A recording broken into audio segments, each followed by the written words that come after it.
Olá pessoal, tudo bem? Aqui é o professor Supermal. Vamos aí para mais uma videoaula, mas antes de mais nada, vai lá, se inscreve no canal, dá aquele like positivo, não custa nada, ajuda bastante o canal a crescer, desenvolver, também ajuda nossos queridos colegas a localizarem as videoaulas com maior facilidade para auxiliar os seus estudos também, tá? Não custa nada e ajuda bastante, então se inscreve no canal, dá aquele like positivo e vem contigo. Pessoal, nós vamos aqui para a nossa quinta aula sobre o Referencial Curricular Nacional para a Educação Infantil. Estamos no volume 3, que trata do conhecimento de mundo. Tá? A gente está na quinta aula, então a gente está dentro da temática de conteúdos e nós estamos trabalhando aí as orientações pedagógicas sobre expressividade, tá? Dentro dos conteúdos. Então vamos dar continuidade. O reconhecimento dos sinais vitais e suas alterações aí, como a respiração, os batimentos cardíacos, assim como sensações de prazer, né, que a criança tem, podem ser trabalhados aí com a criança. Então, trabalhar com a criança, olha, sinta o seu coraçãozinho, né, sinta a sua respiração, né, inspira, expira, aquele sentimento de prazer, de relaxamento que a criança tem quando ela inspira profundamente, quando ela solta, pode ser trabalhado isso, para que a criança também tenha esse reconhecimento aí de movimento no sentido de expressões, tá? Que é o que a gente está trabalhando aqui, tá? Expressividade. Perceber esses sinais, refletir e conversar sobre o que acontece quando as crianças correm, quando elas rolam. Por exemplo, olha, se você correr, né, você vê que seu coração bate mais rápido, a sua respiração fica mais ofegante. Por que acontece isso? Senta, explica para as crianças, né? Então é muito importante. Isso pode garantir aí, gente, a ampliação de conhecimento deles sobre o corpo e a expressão, tá, do movimento de uma forma mais harmoniosa, ou seja, assim, a criança não precisa correr, se matar lá para aprender sobre isso, né? Você pode trabalhar uma corridinha com elas, quando elas voltarem você vai falar, tá vendo que seu coraçãozinho tá assim e tal, então você também é uma forma mais harmoniosa, ou seja, a criança não vai ficar correndo o tempo inteiro, se cansando, sem saber o que está acontecendo com o corpo dela, achando que vai ter um baby infarto ali, né? Quando na verdade é só você explicar, né, que o corpo tem que se esforçar um pouco mais. Então é muito importante também. Representar experiências observadas e vividas por meio do movimento pode se transformar numa atividade bastante divertida e significativa para as crianças, tá? Então elas vão ali, né, sempre dar aquela corridinha e perceber, olha, meu coraçãozinho está batendo mais forte, né? Fala para elas assim, ó, conta até 10 e vê quantas vezes seu coração bate nessa contagem. E, gente, diversas atividades podem ser feitas, as crianças vão ficar fascinadas ali com essas transformações temporárias que o corpo vai sofrendo. Derreter como um sorvete, flutuar como um floco de algodão, balançar como as folhas de uma árvore, correr como um rio, voar como uma gaivota, cair como um raio, por aí afora, né? São exercícios de imaginação e criatividade que reiteram a importância do movimento para expressar e comunicar ideias e emoções, tá? Então, assim, você trabalhar dessa forma com a criança, né? Com essas diversas formas aqui. Então, são formas lúdicas, claro, né? Mas que a criança ela pode sentir ali o que ela é capaz de fazer, o que ela não consegue fazer, por quê, né? Como seria bom se ela conseguisse esse tipo de coisa. Também você trabalha aí a questão da expressividade no movimento, né? Em relação à expressividade, de uma forma lúdica. No Brasil, existem inúmeras danças, folguedos, brincadeiras de roda e cirandas que, além do caráter de socialização que elas representam, elas trazem para a criança a possibilidade de realização de movimentos de diferentes qualidades expressivas e rítmicas. Tá? Então, assim, no Brasil tem vários tipos de danças, cirandas, cantigas, aí que você pode trabalhar essa questão do movimento em diferentes qualidades aí de expressão e também de ritmo, tá bom, gente? Não tem muito o que explicar aqui, senão fica muito repetitivo, são coisas que são muito claras. A roda otimiza a percepção de um ritmo comum e a noção de conjunto. Gente, então assim, aquelas cantigas de roda parece que é uma besteira, né? Tenta fazer um grupo de adultos. Gente, é muito difícil, é muito complicado fazer os adultos ali, fazer a ciranda de uma forma, de um ritmo constante, num conjunto ali, né, que ninguém erre, é igual escravos de Jó, gente, puta, meu, parece uma besteira, né, tenta fazer um escravos de Jó com 10 professores ali, meu, toda hora a gente se atrapalha, e muitas vezes a gente perde a paciência com a criança, porque acha que a criança, né, é burra, né, perdão a expressão, né, fala, essa criança é burra, não sabe fazer. Não, gente, tenta fazer você. Uma vez, no meu começo de carreira, a gente fez uma oficina com os pais, porque os pais falavam muito assim, aquela questão de pintar, né, tal. E aí a gente fez uma oficina, a gente deu lá uma margarida, parecia uma margarida, era uma flor, e a gente falou para os pais, que era uma oficininha, falou, pais, hoje vocês vão fazer uma coisa para o filho de vocês, para que os filhos de vocês sintam orgulho de vocês. Então vocês vão pintar essa flor, os pais vão lá, besteira, né? Puta, veio na escola pintar uma flor, né? Teve pai que levou mais de 40 minutos, teve pai que levou quase 1 hora para pintar uma flor. Por quê? Porque a gente fala, tem que ser uma pétala de cada cor. E não tinha 200 pétalas não, gente. Era uma coisa assim, 30, 35, talvez 40 pétalas. Era uma flor assim, ó, menor que o meu rosto aqui, ó. E os pais se atrapalhavam demais ali, pintando, porque eles queriam pintar bem caprichadinho e tal. Aí, no final da oficina, eu falei, sabe qual que era a razão dessa... Eu e os demais educadores, né? Nós falamos assim, sabe qual que é a razão dessa oficina, pais? Não é mostrar o pai que pinta melhor ou que pinta mais colorido. Mostrar para vocês o trabalho que dá a fazer uma atividade com dedicação, com empenho. Então, muitas vezes vocês olham, às vezes vocês falam, puxa, a criança passou uma aula inteira para fazer uma atividade, mas foi feita uma roda de conversa, foi contada uma história sobre essa flor, aí foi feita uma roda de conversa, cada um fala uma história sobre flor que ele já viu na vida, e aí a gente vai fazer várias coisas e por último eles vão pintar a flor.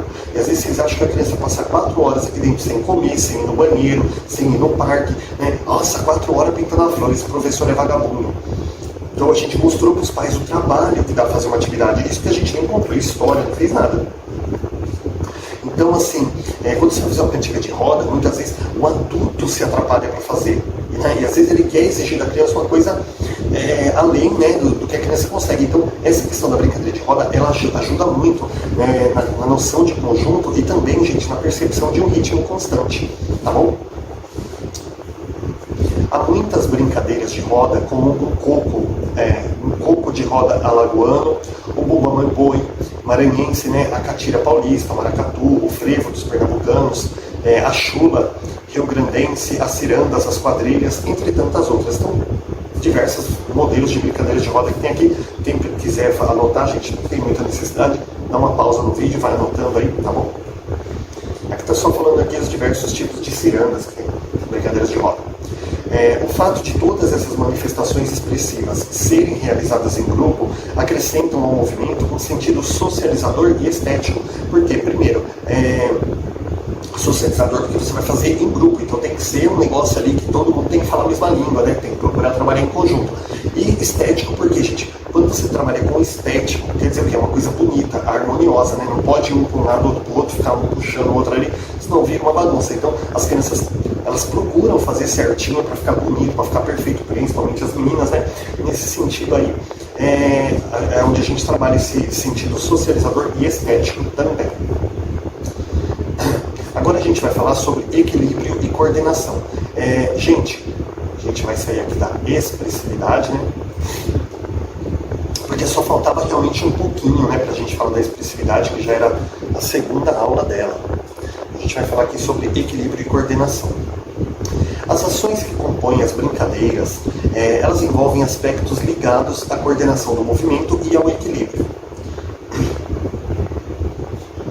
Por exemplo, para saltar um obstáculo, as crianças precisam coordenar habilidades motoras como velocidade, flexibilidade e força, calculando a maneira mais adequada de conseguir seu objetivo. Ou seja, assim, quando você vai saltar com um obstáculo, você tem que correr rápido, mas também se você correr rápido demais e chegar perto do obstáculo, você vai tropeçar nele e vai se machucar.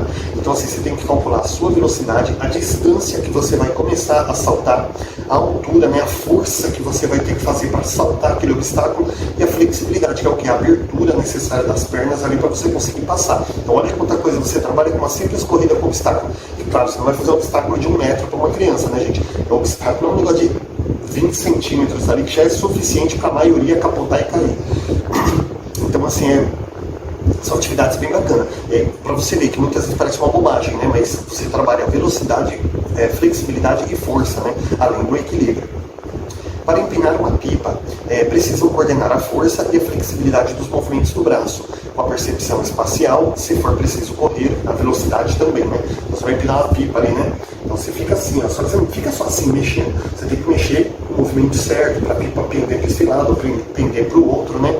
E mesmo até também aquela questão, né? Se você precisa puxar a pipa ali, precisa correr, né? Você tem que ter aquela noção espacial de onde você está para também não correr para frente do carro, a velocidade também, então envolve tudo isso. Eu, particularmente, fui criado com vó, gente. Nunca gostei de pipa na minha vida até hoje. Se dá uma pipa pra mim, eu acho que eu arrebento a linha e deixo ela embora. Eu não tenho paciência para brincar com pipa, né? Mas as instituições devem assegurar e valorizar em seu cotidiano. Só uma coisa, gente, eu falo brincando assim, que eu falo, fui criado com vó, porque tem aquela coisa assim que fala que criança que é criado com vó, né, meu, pelo amor de Deus, é um desastre, né? Não é ofendendo de forma nenhuma, como eu disse, eu fui criado com vó, né?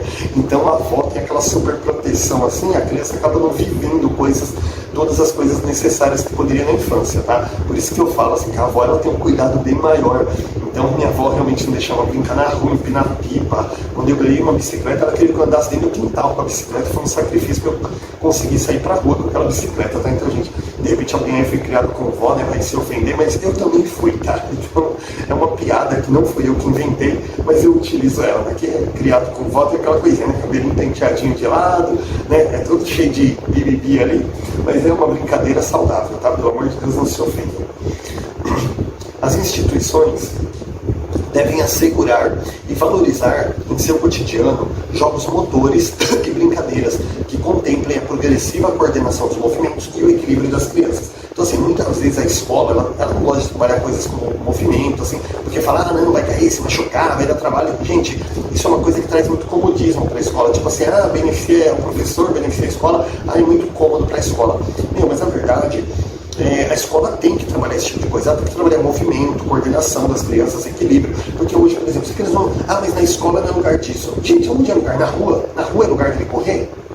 Né? Muitas dessas crianças, gente, eles não têm um quintal para brincar, não. Tá? Eles não têm uma rua de lazer, eles não têm um parque. Pelo menos com segurança, né? Porque hoje os parques, eles são mais pontos de droga do que qualquer outra coisa. Então, a escola ela tem que, sim, que proporcionar esses momentos, esses ambientes, aí, essas condições para que a criança ela possa ter esses jogos e brincadeiras aí que ela possa se movimentar. Eu falei muito isso já nas primeiras aulas. Os jogos motores de regras trazem também a oportunidade de aprendizagens sociais, pois ao jogar as crianças aprendem a competir, colaborar umas com as outras, combinar e respeitar regras, tá? Então jogos de tabuleiros também são muito bacanas, jogos da memória, né, querendo estimular aí a memória da criança, né, parece que é redundante, mas agora não soltei pérola não, hein? Os jogos da memória, eles são bons para estimular não somente a memória, como também a concentração e o respeito às regras, porque a criança não pode sair virando todas as pedras, ela tem que respeitar, ela virou duas, não é igual, ela não vai pegar, é a vez do outro. Então tem aquela questão da colaboração, tem aquela questão realmente do respeito ao convívio social, né? Bem como ali respeito às regras do jogo também. Crianças de 0 a 3 anos, tá? Então nós vamos falar agora sobre equilíbrio e coordenação das crianças de 0 a 3 anos, que corresponde a... Vou dar 5 segundos para vocês responderem. A creche, pessoal, 0 a 3 anos, creche, tá bom? Então, equilíbrio e coordenação das crianças de 0 a 3 anos, quem quiser anotar pode colocar entre parênteses, creche. Tem 3 tópicos aqui, eu vou dar um joinha para cada um, tá bom? Exploração de diferentes posturas corporais, como sentar-se em diferentes inclinações, deitar-se em diferentes posições, ficar ereto, apoiando na planta dos pés, com ou sem ajuda. Tá? Vou ler as outras duas, aí eu explico. Ampliação progressiva da destreza para deslocar-se no espaço por meio da possibilidade constante de arrastar-se, engatinhar, rolar, andar, correr, saltar. Aperfeiçoamento dos gestos relacionados à apreensão, agarrar, né?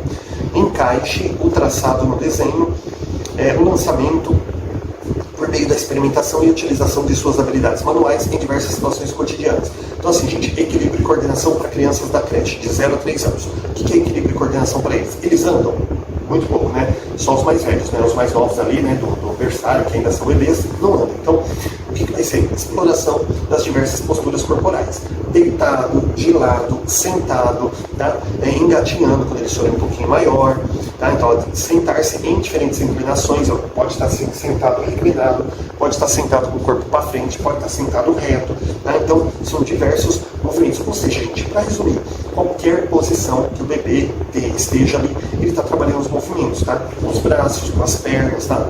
Com a cabeça. Aí fala sobre a ampliação progressiva da destreza para se deslocar, se arrastando, engatinhando, até mesmo andando, tá? Aí fala sobre o aperfeiçoamento dos gestos, né, relacionados aí com o quê? Apreensão, ou seja, assim, né, o gesto de agarrar, o encaixe, o traçado, o lançamento, né, quando a criança joga alguma coisa, tudo isso está relacionado aí ao movimento, tá, da criança de 0 a 3 anos. Então está relacionado também ao equilíbrio e coordenação. A coordenação dela para jogar um objeto tentando atingir um alvo específico, né? agarrar, né? Porque às vezes ela agarra por agarrar, mas às vezes ela agarra porque ela quer agarrar alguma coisa. Então vai mostrando aí o equilíbrio e a coordenação da criança para cada uma dessas situações, tá? Então isso aí mostra a evolução da criança de 0 a 3 anos. Gente, eu trabalhei com creche 3 anos e meio no começo da minha carreira, então isso aqui é uma coisa que eu tenho uma compreensão muito grande, tá? Quando vocês começarem a trabalhar, quem tiver experiência com a creche, vocês vão entender um pouco melhor isso aqui. As orientações didáticas aí, né? Quanto menor a criança, cara, que coisa chata, gente. Olha, eu já devo ter falado isso umas 8 aulas seguidas, mas tá aqui, vamos repetir de novo. Quanto menor a criança, maior é a responsabilidade do adulto, tá? Em proporcionar experiências posturais, motoras variadas. Então, assim, gente, a criança pequena, o bebezinho, ele não vai conseguir se movimentar, evoluir sozinho. Então, quanto menor a criança, ou seja, quanto mais bebê, né, ele é ali, quanto mais menor é a idade dele, mais ele vai precisar do adulto para que ele possa realizar essas ações de movimentos, tá bom? Para isso, ele deve modificar as posições, o adulto, né? Tem que modificar as posições das crianças quando estão sentadas ou deitadas, observar os bebês para descobrir em que posições eles ficam mais ou menos confortáveis, assim, mais confortáveis ou menos confortáveis.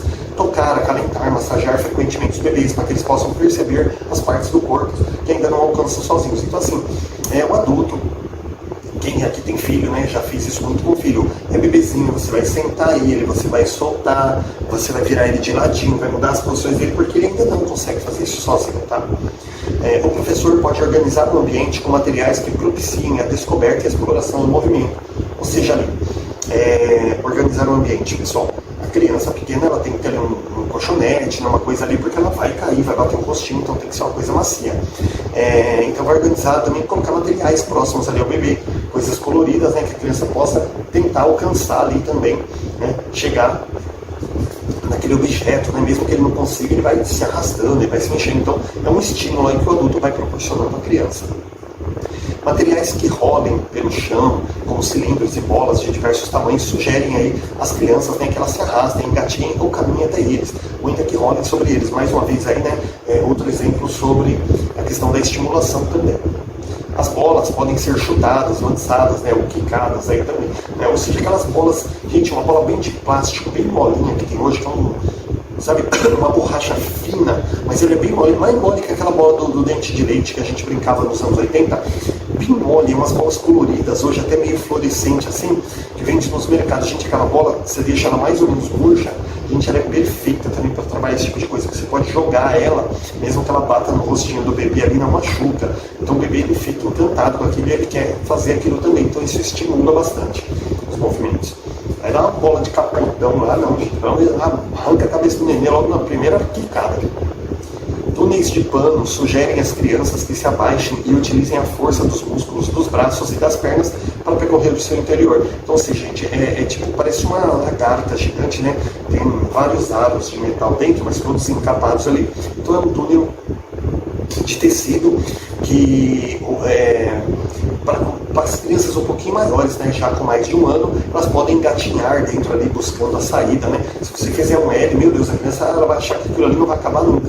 E na verdade é uma coisa pequena ali, é um túnel de 6 metros. Você faz um L e fica quase 2 metros mais ou menos de distância, mas o bebê ali é uma luta para ele chegar, e isso aí estimula bastante ele. Claro que você tem que ficar do outro lado, ele tem que ver o adulto, né, para que ele saiba que ele tem um objetivo para chegar. Senão ele entra lá dentro e começa a chorar. Móveis e outros penduricalhos sugerem que as crianças exercitem a posição ereta nas tentativas de erguer-se para tocá-los, tá? Nem precisa explicar isso aqui.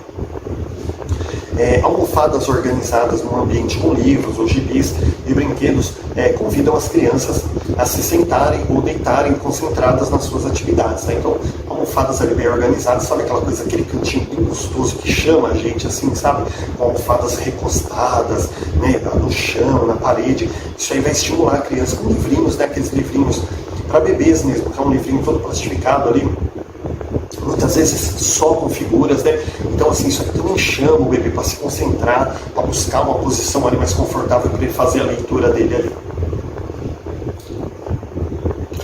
professor pode organizar atividades que exijam o aperfeiçoamento das capacidades motoras das crianças ou que lhes tragam novos desafios considerando seus progressos. Um bom exemplo são as organizações de circuitos no espaço externo ou interno, né, de modo a sugerir que as crianças às crianças desafios corporais variados. Então o circuito é muito legal. Gente, existem materiais próprios para circuito, tá? Não é que você também vai ficar catando vassoura e pá lá na escola e montando lá circuitos perigosos. Já tem os materiais, como por exemplo esses túneis. Aí tem os obstáculos que eles são feitos de espuma dura, é uma espuma grossa, encapada com corvinha ali, coloridos, né? Então a criança ela fica estimulada. Então tem triângulos, tem quadrados, tem redondos ali, que a criança tem que passar por cima, tem outro que ela tem que passar por baixo. Então assim, esses circuitos ajudam muito a criança também nessa exploração, trazendo aí novos desafios, né? Para que a criança vá progredindo ali. Pode-se criar como pneus, bancos, tábuas de madeira, né? Túneis, pontes, caminhos, rampas e labirintos nos quais as crianças podem saltar para dentro e equilibrar-se, andar, escorregar. Tá? Aqui são mais exemplos só. Algumas brincadeiras tradicionais podem contribuir para a qualidade das experiências motoras e posturais das crianças, como, por exemplo, a brincadeira de estátua, cuja regra principal é de que as crianças fiquem paradas como estátua a um sinal, promovendo a manutenção do tônus muscular durante algum tempo. Então, assim, gente, a questão do movimento ela é muito importante, só que mais esforço do que se movimentar é ficar parado. Gente, é muito ruim ficar parado. Tá? Você ficar parado assim, na mesma posição, assim, aquilo ali, o seu nível de concentração, ele tem que ser muito maior do que quando você tem movimento. Eu vou fazer um pequeno exercício com vocês aqui. Tá? Eu vou falar 1, 2, 3, vocês vão ficar parados, vocês vão pausar o vídeo. Quando eu falar 1, 2, 3, vocês vão pausar o vídeo e vão tentar ficar o máximo que vocês conseguirem assim parado, tipo 1 minuto, assim, não fica. Os 20 segundos, vocês estão com a coluna estourando, parece que vocês estão há 1 hora parados. Vocês falam, como que os guardas da rainha fazem isso o dia todo? Então assim, eu vou fazer só um testezinho para vocês verem, Aí quando vocês não aguentarem mais, vocês soltam o vídeo, 1, 2, 3. Soltaram agora, pessoal? Então assim, gente, vocês viram como é difícil ficar parado, né? Parece que o seu nível de concentração para manter os seus músculos parados, ele exige, assim, gente, um esforço muito maior do que quando você está movimentando. Porque como o sangue ele circula nas nossas veias, gente, é mais fácil você mexer os membros do corpo, assim. Quando você fica parado, o sangue está bombando ali em tudo e você tem que se esforçar para que os seus músculos não mexam. Quem já assistiu filmes, ou de repente, gente, pelo amor de Deus, espero que ninguém tenha presenciado um acidente, que a pessoa, por exemplo, teve decepada a cabeça ou esmagado, e a pessoa fica assim, que nem um rabo de lagartixa, né? Mexendo o braço, mexendo a perna, e a pessoa está esmagada lá, e você pensa assim, ai meu Deus, a pessoa ainda está viva. Não está. É porque como o sangue está bombando, né? Fica mexendo os músculos ali, só que a pessoa já morreu, só que o sangue está quente, então o corpo ainda fica mexendo, não tem mais o cérebro para comandar, então o corpo fica ali sem controle, mas a pessoa já morreu, né? Tomara que ninguém tenha presenciado uma cena dessa, uma situação dessa, mas, por exemplo, em filmes, às vezes a gente vê, a gente acha que aquilo ali é coisa de filme, não é, gente, tá? Então, às vezes acontece, a pessoa tem decepada ali, até o sangue correr, o corpo da pessoa fica pulando, parece que a pessoa tá, e às vezes pula até mais de 1 metro de altura, às vezes você pensa assim que a pessoa está viva, não está viva, é porque o sangue, ele corre com muita velocidade. Por isso, esse exercício da estátua, vamos deixar essas coisas tristes para lá, né? Essa brincadeira da estátua é legal também para mostrar para a criança o nível de esforço que ela tem que fazer para se manter parada, tá? É muito bacana também. E trabalha aí o tônus muscular, né? Por algum tempo. Também não vai deixar gente. Vamos brincar de estátua, Começa agora, no começo da aula, no final da aula a gente acaba a brincadeira, tá? Não, gente, é coisinha rápida ali, né? Uns 15 minutinhos, não é nem isso, 5, 6 minutos no máximo aí a brincadeira, tá bom? Agora nós vamos tratar aqui, gente, para fazer videoaula a gente tem que aprender de tudo, geografia, história, ciências, né? Agora a gente vai falar sobre equilíbrio e coordenação das crianças de 4 a 6 anos, tá? Gente, na verdade eu vou pausar essa aula e vou continuar na próxima, porque como a gente vai falar de crianças de 4 a 6 anos, vai vir logo em seguida as orientações didáticas para elas. Então, para não quebrar o teminha, eu vou encerrar a aula aqui e aí na próxima aula a gente dá sequência, tá bom? Não esquece de se inscrever, de dar aquela curtida Bons estudos e até a próxima aula.